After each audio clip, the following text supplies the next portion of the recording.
자주 웃고 많이 웃는 삶. 지적인 사람들이 보내는 존경과 아이들이 주는 애정을 누리는 삶. 정직한 비평가들의 칭찬을 얻고 거짓된 친구들의 배신에도 무너지지 않는 삶.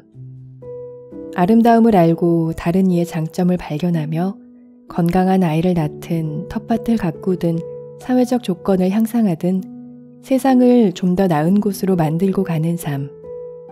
단 하나의 생명이라도 내가 산 덕분에 좀 더 수월하게 숨 쉴 수 있었다는 사실을 아는 삶. 이것이 성공한 삶이다. 안녕하세요. 숲속의 마음 책방 강미정입니다. 오늘 나의 자리에서 나에게 주어진 일을 하며 어떤 의미와 행복을 찾으셨나요? 우리가 일을 하면서 행복과 의미를 항상 찾을 수 있다면 정말 좋겠지만 아쉽게도 항상 그렇게는 못하는 것 같아요. 늘 하던 일이니까 혹은 해야 하는 일이니까 아무 생각 없이 혹은 힘겹게 그 일을 해내는 경우도 참 많은 것 같습니다. 오늘은 일의 진정한 의미를 찾게 도와주는 책을 소개해 드리려고 해요. 월든의 저자인 소로우의 사상을 바탕으로 현대인들이 일터에서 의미와 행복을 찾을 수 있도록 도와주는 책 일터의 소로를 이전 영상에서 소개해 드렸는데요. 오늘은 그 중에서 우리에게 꼭 필요한 일의 진정한 의미를 찾는 이야기를 소개해 드리려고 합니다. 헨리 데이비드 소로우는 우리에게 월든이라는 고전의 작가로 기억되지만 사실 그는 정말 다양한 직업을 몸소 경험했던 사람이었어요. 교사로 취직했지만 체벌에 반대해서 그만두었고 형과 함께 학교를 설립했지만 형의 질병과 사망으로 학교도 문을 닫게 됩니다. 아버지의 연필 제조 회사를 돕기도 했고 랠프 왈도 에머슨 집에 머물며 그 자녀들을 가르치고 돌보기도 합니다. 식량기사로도 일을 했고 월든 호숫가에 통나무 집을 짓고 자급자족하며 살기도 했습니다. 그러면서 월든뿐만 아니라 매일 방대한 양의 글을 써서 많은 책을 출간하고 또 방대한 양의 일기를 남기기도 했습니다. 이런 환경 속에서 다양한 일을 했던 소로우는 일의 의미를 어디서 찾았을까요? 그런 일들을 하며 소로우는 행복해 했을까요? 소로우의 삶을 통해서 일의 의미와 행복을 찾기 위한 힌트를 얻어보시길 바랍니다. 10장 보람 있는 일의 일부를 읽어드릴게요. 10. 보람 있는 일. 내가 나일 수 없다면 누구일 수 있겠는가? 나는 잘 돌봐주고 키워줄 가치가 있는 존재이다. 저는 제 일이 싫어요. 저는 상사가 싫어요. 저는 직장에서 제 자신이 싫어요. 일은 짜증나요. 아마 이 시점에서 독자들은 우리 친구 소로우가 어떻게 목적이 이끄는 삶을 살게 해줄 것인지 딱 잘라서 설명해 주길 바랄 것이다. 미안하지만 그럴 수 없다. 일터 혹은 삶에서 영원한 의미를 찾게 도와줄 묘약은 없다. 적어도 우리는 발견하지 못했다. 우리가 헨리 데이비드 소로우에 끌린 것은 그가 유머와 연민을 동원해 현대사회의 일터에서 발생할 수 있는 실존적 재앙에 대해 일관적으로 경고하고 있기 때문이다. 소로는 소크라테스의 다이몬, 그러니까 소크라테스의 머릿속에서 무엇을 해서는 안 되는지 속삭였던 작은 영혼의 목소리 같다. 이 책을 시작할 때 우리는 소로의 관점에서 일터에서 해야 할 것과 하지 말아야 할 것에 대해 쓰고자 했다. 하지만 하지 말아야 할 것이 해야 할 것보다 많은 것 같아 보인다는 사실은 충분히 인정한다. 부도덕한 일을 피하고 의미 없는 일을 피하며 돈을 숭배하지 말아야 한다. 죄다 피할 것 투성이다. 하지만 소로를 즐거움이라고는 모르는 잔소리꾼이라고 생각하는 대신 우리가 일과 좀 더 의미 있는 관계를 가질 수 있도록 안내하는 쓸모있는 표지판을 그가 세우고 있다고 생각해보자. 이것이 우리의 궁극적인 바람이다. 이제 일터에서의 고된 노동에서 오는 보람에 대해 마지막으로 몇 마디 하고자 한다. 소로우의 대걸작은 월든이 아니라 그가 20년 넘게 쓴 일기였다. 분류가 불가능한 이 방대한 일기는 삶과 죽음을 통해 서로가 드러낸 존재감을 어렴풋이 반영한 그림자 같은 것으로서 삶이라는 일을 어떻게 관리해야 하는지에 대해 단서를 제공한다. 서로에게도 일기를 쓰고 싶지 않은 날이 있었다는 사실은 명백하다. 짧게 쓰거나 전혀 쓰지 않은 날도 있다. 하지만 서로의 진정한 소명이 날마다 달마다 서로를 거듭 불러들인다. 서로에게 일기를 쓴다는 결정은 19세기 실용주의 철학자 윌리엄 제임스가 말한 중대한 선택이었다. 중대한 선택은 지극히 특별한 고유의 선택이며 나의 삶에 정확히 맞추어져 있다. 서로의 일기는 다른 누구도 쓸 수 없었을 것이다. 내가 가장 의미 있다고 여기는 일은 그 어느 누구도 대신할 수 없다. 의미 있는 일을 할 때는 우주가 나를 위해 정해둔 일을 하고 있다는 느낌을 받는다. 우리가 학생들을 가르치는 것은 수입이 짭짤해서가 아니라 우리가 학생들에게 제공하는 것이 오직 우리만 줄 수 있는 것이라고 생각하기 때문이다. 그것은 어떤 사고방식일 수도 있고 학문적인 내용에 대한 경의일 수도 있고 해당 주제에 대해서 우리만이 갖고 있는 애착일 수도 있다. 의미 있는 일은 정의상 대체 불가능한 일이다. 다른 사람이 마찬가지로 잘할 수 있는 일이 아니다. 물론 더 잘 가르치는 교수들도 있겠지만 결코 우리가 하는 그런 강의를 할 수는 없을 것이다. 이 점도 짚고 넘어가야 한다. 중대한 결정이란 인생을 바꿀 결심 없이는 내릴 수 없는 결정이다. 반대로 의미 없는 일은 거의 언제나 사소한 결정과 관련이 있다. 제임스의 말에 따르면 판돈이 미미하거나 이후 현명하지 못한 결정임이 밝혀졌을 때 뒤집을 수 있다면 그 기회는 둘도 없는 고유한 기회가 아니다. 소로우에게 한 장 한 장 자신의 생각을 기록하는 일은 중대한 일이었다. 소로는 일기는 모든 기쁨, 모든 희열을 담게 될 책이라고 설명했다. 펜실베이니아주 중부의 작은 마을 출신인 약사 폴은 가족을 부양하기 위해 일을 하다 죽을 뻔했음에도 직원들에게 일 속에 나를 집어넣어야 한다고 말했다. 그저 열심히 일해야 한다는 말이었겠지만 소로우는 폴의 충고에 담긴 좀 더 심오한 지혜에 주목했을 것이다. 의미 있는 일은 우리가 자기 자신을 온전히 그리고 단호히 내던질 수 있는 일이며 그로써 자신을 찾을 수 있게 한다. 소로의 일기를 열면 소로라는 인간, 아니 소로의 삶을 발견할 수 있다. 거기에는 삶의 활기뿐만 아니라 어둠도 있다. 소로의 일기는 기쁨과 감사의 기록이자 슬픔과 후회의 토로이기도 했다. 그러나 전체를 통틀어 그것은 삶의 기록이었고 한 인간이 무엇이 뜻깊고 두렵고 신성한지 고민한 결과였다. 어떤 직업 분야에서든 절정에 이른 노동은 이런 식의 기록을 남긴다. 다시 말해 의미 있는 일은 철저히 개인적이다. 너무 당연해서 말이 필요 없다고 느껴질 정도다. 학생들이 빈정대는 소리가 들리는 것 같다. 그렇죠. 내가 일할 때 일을 하는 건 바로 나 자신이니까요. 당연한 거 아닌가요? 하지만 장담하건대 수많은 노동자들이 근무 중에 자신을 잊고 자신을 잃어버린다. 결코 아름답고 신비로운 방식으로 잊는 게 아니다. 하찮은 업무를 마치고 난 뒤에야 그동안 다른 데 정신이 팔려 있었다는 사실을 깨달은 적이 많지 않은가? 의미 있는 일의 즉시성에 대해서는 잠시 후 다루겠지만 여기서는 그런 의미가 아니다. 훨씬 단순하다.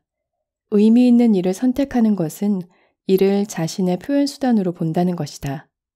소로우는 모든 글을 쓸 때 이런 느낌을 받았지만 일기를 쓸 때 특히 그랬고 이렇게 결론지었다. 가장 잘 쓸 수 있는 만큼 가장 잘 살 수 있다. 글쓰기는 소로우가 깊은 애착을 가졌던 일이지만 이 말은 모든 의미 있는 일에 해당된다. 내가 가장 잘 그릴 수 있는 만큼 가장 잘 변호하고 가르치고 조언하고 셈하고 건설하고 디자인하고 이끌고 치료하고 수리하고 청소할 수 있는 만큼 가장 잘 살 수 있다. 일과 인간 존재 간에는 말하자면 실존적인 연음 현상이 있고 소로우는 이를 강조하고자 했었다. 소로의 말은 단지 나의 가능성을 최대한 발휘할 의무가 있다는 말이 아니라 나의 천직이 곧 나에서 시작한다는 상냥한 깨우침이다. 일터에서 내가 쓰고 있는 시간은 다름 아닌 내 삶이기 때문이다. 소로우에게 가장 의미 있는 일은 자신을 설명하는 일이었다.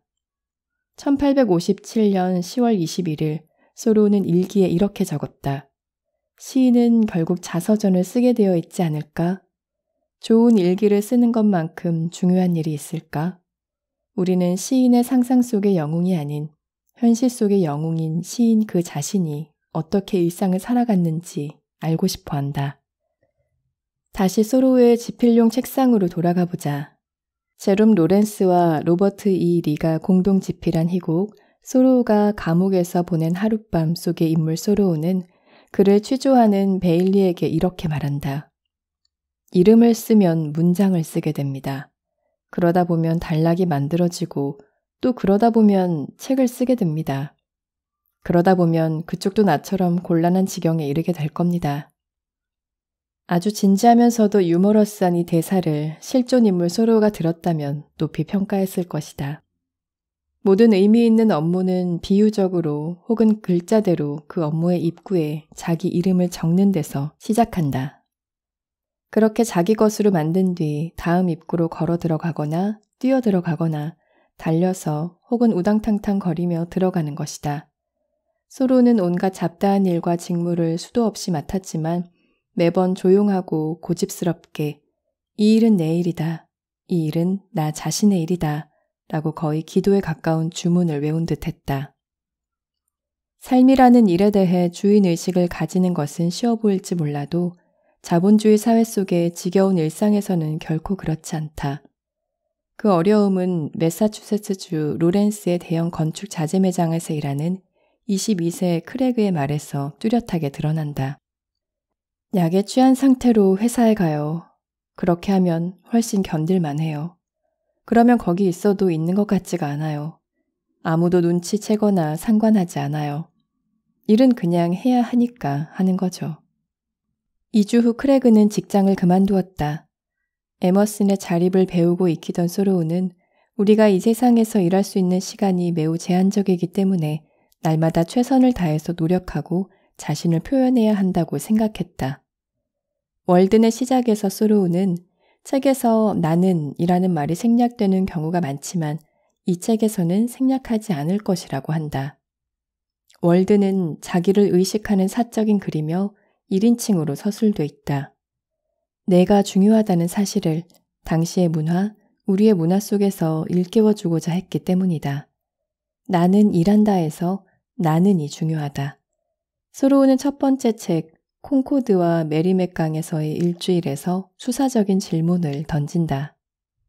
내가 나일 수 없다면 누구일 수 있겠는가? 나는 잘 돌보고 키울 가치가 있는 존재이다. 성장을 단순한 변화와 혼동해서는 안 된다. 직장을 바꾸고 동료를 바꿔도 역할과 책임을 바꾸고 사무실과 회사를 바꿔도 결코 성장하지 못할 수도 있다. 성장은 빌둥에서 필요로 하는 종류의 성장은 내가 설정하는 목표에 부합하는 나의 모든 능력을 수양하는 것이다. 목적이 이끄는 삶은 어떤 목적을 추구하고 싶은지 먼저 결심하고 그 목적의 추구를 허용하는 기회를 탐구함으로써 시작할 수 있다. 글을 쓰는 사람을 예로 들자면 특정한 능력과 기술이 퇴화되도록 내버려 두기가 쉽다. 사교적 능력이 떨어지고 등 근육이 아프며 시력은 약해지고 편두통도 심해진다. 진정한 천재성을 발견하기 위해 영양 섭취를 소홀히 하기도 한다. 이런 불균형은 노동자가 자기 수양의 북극성을 놓쳤다는 첫 번째 신호이다. 반면 희미하지만 언제나 식별 가능한 성장의 길에서 절대로 곁길로 새지 않는 노동자들도 있다. 매사추세츠주 콩코드의 자매도시인 칼라일에는 소로가 문명은 멀지라도 자연은 가까운 숲의 도시라고 불렀던 마을이 있다. 이 마을 중심에 있는 회전 교차로에는 외벽이 노란 판자로 된 건물 펀스가 있다. 눈부라치는 와중에 우유가 필요하다면 주인 매트가 배달해주고 차고 앞 눈까지 치워줄 것이다. 돈을 지불하려고 해서는 안 된다. 돈이 필요하거나 돈을 원해서 한 일이 아니다. 매트가 일을 하며 성장하고 있다고 추정해 볼 수 있지만 확신할 수는 없다. 직원 글로리아의 경우는 확신할 수 있다. 글로리아는 이 가게의 심장이자 영혼이다. 펀스는 오전 6시에 문을 연다. 글로리아는 이보다 2시간 먼저 일어난다. 그것도 매일. 펀스에는 아침 일찍부터 커피를 마시고 도넛을 먹고 머핀을 꿀꺽하고 크루아상을 우적우적 하는 사람들로 붐빈다.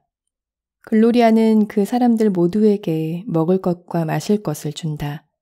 글로리아의 일은 언뜻 보면 아주 고된 일처럼 보이지만 펀스에서 글로리아는 분명히 성장하고 있다. 모든 방면으로 성장하고 있다.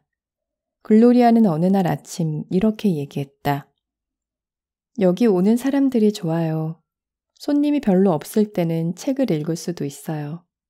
여긴 냄새도 좋아요. 그리고 함께 일하는 사람들도 마음에 들어요. 제가 안 하면 이 쿠키와 머핀을 누가 만들겠어요? 제가 볼 땐 맛이 아주 괜찮은 것 같아요. 처음 일을 시작했을 때에 비하면 훨씬 나아요. 글로리아가 마지막에 한 말은 분명한 사실이다. 하지만 매일 아침 말도 안 되는 시각에 일어나는 건 어떨까? 해 뜨는 걸 볼 수 있어요. 글로리아가 해탈의 경지에 오른다는 보장은 없지만 누가 알겠는가?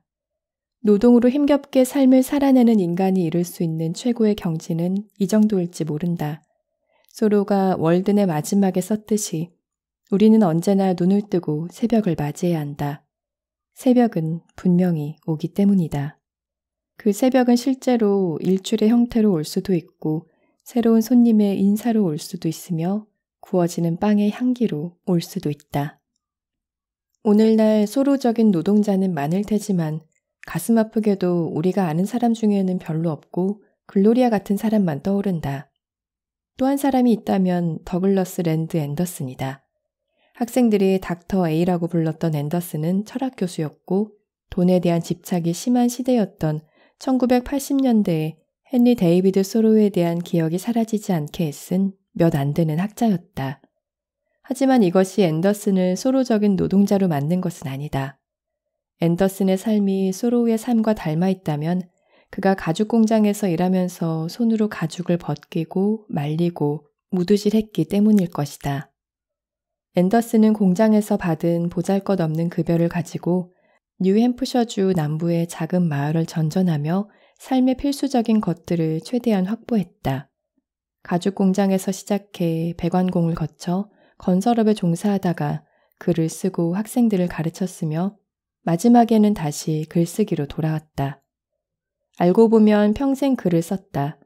코네티컷주 시골에서 60대를 보내고 있는 앤더슨은 목재 공장에서 일용직으로 일하기도 하고 아내의 초콜릿 사업도 도와주는데 이 중 어느 것도 수입이 짭짤하다고는 할 수 없었다. 이렇게 살면서 그는 독일어와 라틴어, 히라버를 공부했고 지혜에 대한 사랑에 대해서라면 우리보다 많이 안다. 그러고 보면 아이비리그 대학의 그 어느 석좌 교수보다 많이 할 것이다. 소로적인 노동자인지는 몰라도 소로적인 인물임은 분명하다. 친구들에게 무스, 즉 큰 사슴이라는 별명으로 불러도 좋다고 허락한 바 있는 앤더슨에게 우리는 소로적인 일, 의미 있는 일이 어떤 것인지 설명해달라고 부탁했다. 의미 있는 일이란 끝에 가서 다 끝낸 뒤에 만족스러운 일이지요. 그렇지만 만족스럽다는 기분은 어떤 기분일까? 하루도 낭비하지 않았다는 기분이죠. 앤더슨은 잠깐 멈추었다가 말을 이어갔다. 1시간도 낭비하지 않았다는 기분입니다. 어떤 고상한 지점에 다다랐다는 감정이 아니에요. 몸과 지성을 같이 쓰는 일이어야 합니다. 나의 온 존재를 써야 해요. 돈에 대해서는 나바호 원주민들과 같은 생각입니다. 돈을 좇고 있다면 잘못된 것입니다. 돈은 의미 있는 일의 부산물이 되어야지 궁극적인 목표가 돼서는 안 됩니다. 소로는 아마도 이 대답에 기꺼이 동의할 테지만 온 존재를 끌어다 쓰는 일에 대해 좀 더 깊이 생각해보라고 권할 것이다. 노동자들은 일자리에 따라 갖고 있는 재능의 아주 작은 부분만 쓰게 되는 경우가 많다. 컴퓨터 프로그래머는 분석적인 능력을, 벽돌공은 근육과 균형 감각을, 마케팅 디렉터는 구매자 입장에서 생각하는 감각을, CEO는 조직 관리 능력과 화수를 쓰는 시기다. 에머스는 이것을 오로지 하나의 현으로만 하프를 연주하는 일이라고 했다. 하지만 소로우와 에머슨의 주장에 따르면 현대사회 경제가 요구하는 분업은 노동자의 분열이라는 불편한 상태를 야기하고 사용되는 부분, 퇴화되어 죽는 부분의 구분을 낳는다. 그렇다면 나의 온전한 자아를 성장시키고 인정하는 일은 어떻게 찾아야 할까? 아주 좋은 질문이다. 생의 마지막 10년 동안 소로우는 정답 비슷한 것을 찾은 듯하다. 소로우는 어린 시절 콩코드와 그 옆 서드메리, 칼라일의 초지를 누비며 시간을 보냈다. 어떤 사람은 소로가 시간을 낭비했다고 말할지도 모르지만 그건 부정확하다. 소로우는 세심하게 땅을 관찰하며 다녔다. 눈에 띄는 모든 미묘한 지리적 차이, 모든 나무를 머릿속에 새겼고 지층의 노두를 보고 연대를 측정했으며 원주민들이 죽은 자들을 매장하던 곳을 발견하기도 하고 그러다 낯선 곳에 다다르기도 했다. 자연 속에서 느낀 아이다운 희열은 성인이 된 뒤에도 이어져서 소로우는 이스터브룩 숲을 거닐며 사슴을 관찰하기 위해 몰래 따라다니거나 뱀과 인사를 나누기 위해 땅에 엎드리기도 했다. 소로우는 미국이 사랑한 야생아인 동시에 누구보다 자연을 사랑하는 사람이었고 매일 날씨가 어떻든 4시간을 걸어야 한다고 고집했다. 하루에 20마일을 걸어서 다니는 일은 흔했지만 요즘처럼 핏빛에 기록된 걸음수에 목숨을 거는 부류와는 달랐다. 마치 풍경이 구석구석으로 소로를 불러내는 듯 했고 소로는 기꺼이 대답했다. 나는 여러 해 동안 눈보라와 비바람을 관찰하는 임무를 스스로 맡아 성실하게 완수했다. 나아가 측량 기사로서 고속도로까지는 아니더라도 숲길과 농지를 가로지르는 모든 길이 막히지 않도록 했으며 매 계절 계곡을 가로지르는 다리를 점검하고 사람이 다닐 수 있도록 했으므로 그 쓸모는 무사람들의 발자국이 입증할 것이다. 측량기사라는 직업은 어떤 배경을 고려하면 철저히 운명적이라고 볼 수 있을 것이며 실제로 그랬을지도 모르지만 어쨌든 우연히 작용한 일이다. 앞에서도 말했지만 소로가 처음으로 장비를 마련한 것은 학생들에게 지형학과 지리학을 가르치기 위해서였고 이런 행복한 우연이 있고 나서야 부업으로 측량을 했다. 부업이라고 하면 측량 일에 그다지 전념하지 못했다는 것처럼 들리지만 일용직 노동에 대한 소로의 시각을 잊지 말아야 한다. 나는 일용직 노동자의 일이 그 무엇보다 독립적이라는 사실을 깨닫게 되었다. 소로는 일용직 노동자와 같은 방식으로 이웃들의 땅을 측량하는 일을 맡아서 했다. 일이 있을 때도 있고 없을 때도 있었다. 소로는 여러 가지 방법으로 하루하루를 보내고 싶었기에 만족스러웠다. 측량은 자연주의자 소로뿐만 아니라 과학자 소로, 그리고 늘 정확성을 추구했던 소로에게 매력적이었다. 삶을 정확하고 진실되게 측정하는 것이 소로의 기본 소명이었고 측량은 한동안 이 소명에 적합한 수단처럼 느껴졌다. 제도용 장비와 최첨단 15인치 나침반으로 무장한 소로우는 숲으로 헤치고 마을 주변의 다양한 지형을 올라 주민들에게 귀중한 서비스를 제공했다. 주민들은 좋은 울타리가 좋은 이웃을 만든다는 로버트 프로스트의 말을 앞서 입증해 보였다.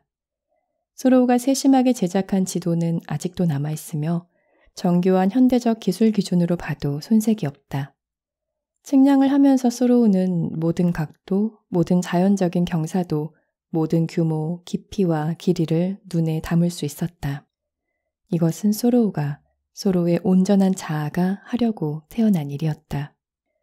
물론 완벽한 천직에도 함정이 있고 예측이 거의 불가능한 비극이 있다. 소로우는 한때 메리맥강 북부의 헤이버힐에 있는 넓은 토지를 측량하는 일에 고용되었는데 주택 60채를 짓기 위해 토지를 정리하는 게 목적이었다. 소로가 완수한 지역 측량 업무 중에는 나무를 베어 팔기 위해 숲의 경계를 긋는 일도 많았다. 어느 날 저녁 일을 하는 도중 소로우는 토지주를 포함한 한 무리의 사람들이 오래된 전봇대가 있던 자리를 살피는 모습을 보았다. 토지의 새 경계를 어디에 그을지 고민하고 있었다. 문득 소로우는 토지주가 악마들에게 에워싸여 있는 모습을 상상했다. 토지주 바로 옆에는 어둠의 군주, 즉 측량 기사가 있었다. 천직의 소명을 따를 수는 있지만 항상 조심해야 한다. 소로우는 이후 이렇게 적었다. 사고 파는 일은 손에 닿는 모든 것을 저주에 빠뜨린다. 소로가 했던 일 가운데 가장 보람 있었던 일은 무엇이었을까? 아주 적은 사람만이 읽게 될 거라고 생각했던 방대한 일기를 쓰는 일이었을까? 결국 일기는 소로의 생각보다 아주 약간 더 많은 사람들이 읽었을 뿐이다. 아니면 미국 인문학의 명저로 널리 여겨지는 월든을 쓰는 일이었을까? 여러 아이들과 콩코드의 언덕을 누비며 허클베리를 따는 일이었을까? 결코 경계를 그어서는 안 된다고 생각했던 토지를 측량하는 일, 배를 만들어 마을 주변을 에워싸는 강을 오르락 내리락 하는 일, 온갖 품종의 멜론을 다양하게 심어 여름날 콩코드 주민들의 잔치상에 올린 일, 품질이 뛰어난 연필을 만드는 일. 그러나 의미 있는 일에 대해 이야기하고자 한다면 이것은 잘못된 질문일 수 있다. 누군가의 일에 대해 물을 때 어떤 순간이 가장 보람 있는 순간이었는지 묻기보다 삶이라는 신중한 노동에 임할 때 자기 고유의 방법을 찾았는지, 때로는 그걸 내려놓기도 하고 때로는 전에 없는 열정을 가지고 새로이 시작하고 있는지 물어야 한다. 일의 가치에 대해 이야기할 때 타인의 관점에서 그 일의 가치를 고려하는 것에 대해서는 생략하고 넘어갔는데 이제 바로잡을 필요가 있다. 소로우의 친구 에머슨의 글이라고 잘못 전해지는 아주 유명한 글이 있다. 자주 웃고 많이 웃는 삶. 지적인 사람들이 보내는 존경과 아이들이 주는 애정을 누리는 삶. 정직한 비평가들의 칭찬을 얻고 거짓된 친구들의 배신에도 무너지지 않는 삶. 아름다움을 알고 다른 이의 장점을 발견하며 건강한 아이를 낳든 텃밭을 가꾸든 사회적 조건을 향상하든 세상을 좀 더 나은 곳으로 만들고 가는 삶. 단 하나의 생명이라도 내가 산 덕분에 좀 더 수월하게 숨 쉴 수 있었다는 사실을 아는 삶.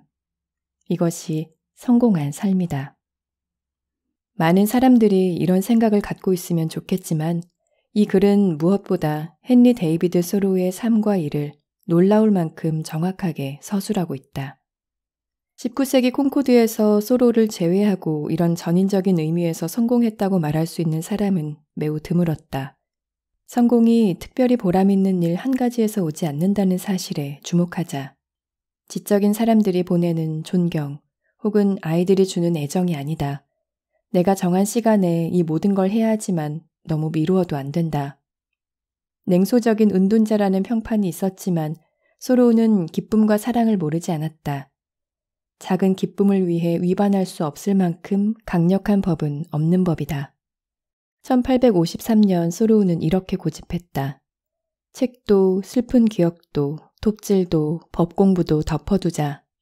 바깥의 자연은 명랑하고 자연의 행복한 벌레들은 오래지 않아 모든 걸 갉아먹을 테지. 법의 너머에는 들판이 있다.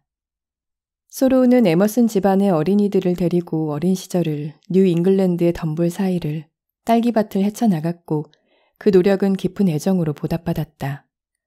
동시대 가장 뛰어나고 총명한 사람들이 소로의 책을 아꼈으며 소로의 곁에 머물고 싶어 했다.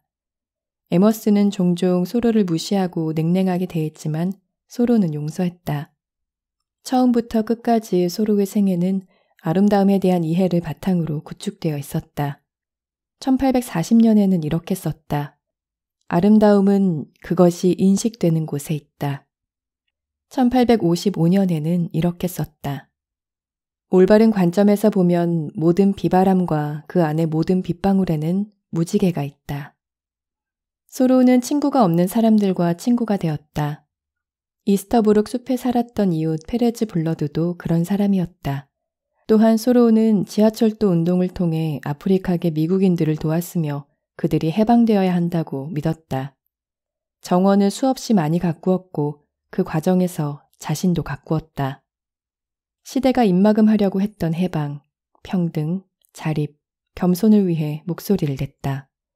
그리고 우리 같은 수백만의 독자를 위해 자신의 가장 좋은 모습을 글로 남겨놓았다. 삶이나 일에서 가장 보람있는 순간은 없을지 모른다. 다만 매일 반복되는 따분한 일, 혹은 전혀 일처럼 느껴지지 않는 조화로운 일을 대하는 태도가 있을 뿐이다. 우리에게 주어진 임무는 지속적으로 보람이 느껴지는 방식으로 전진하는 방법을 찾는 것이다. 만족을 느낄 가능성이 있을 뿐 아니라 더 나은 내가 될 기회를 주는 일을 찾는 것이다. 만약 의미 있는 일이 흥미와 목적의식을 필요로 한다면 두 가지 모두의 의미를 더 깊게 만들 수 있는 방법이, 매 순간 깨어있는 방법이 있을 것이다. 서로는 보람 있는 일을 찾는 노력이 곧 현재에 충실하려는 노력, 늘 깨어있으며 매 순간에 반응하려는 노력과 같다는 사실을 깨워준다. 현재 속에 살아야 하고 파도가 올 때마다 뛰어들어야 하며 매 순간에서 영원을 찾아야 한다. 어리석은 자들은 기회의 섬을 딛고 서서 또 다른 육지를 바라보기만 한다. 또 다른 육지는 없다. 또 다른 생은 없다. 이번 생이, 이런 생이 전부다. 바로 이것이 우리가 결국 헨리 데이비드 소로우의 삶과 일에서 얻을 수 있는 가장 중요한 교훈일 것이다. 네, 오늘 낭독은 여기까지입니다. 어떠셨어요? 나의 일에 접목해서 힌트와 위로가 되는 부분이 있었나요? 저는 이 부분이 와닿았어요. 내가 가장 의미 있다고 여기는 일은 어느 누구도 대신할 수 없는 대체 불가능한 일이다. 의미 있는 일을 할 때 우주가 나를 위해 정해둔 일을 하고 있다는 느낌을 받는다. 사실 나 말고도 누군가가 내 일을 대신할 수도 있겠지만 나만의 마음가짐과 나만의 방법과 정성으로 내가 하는 일을 더 의미 있게 만들 수 있겠다는 생각이 들었어요. 그래서 내가 더 나은 세상을 만드는데 조금이라도 기여할 수 있다면, 한 명이라도 나로 인해 더 수월해지거나 행복해질 수 있다면 충분히 보람이 있는 일이 되지 않을까요? 오늘도 숲속의 마음 책방에 찾아주셔서 고맙습니다.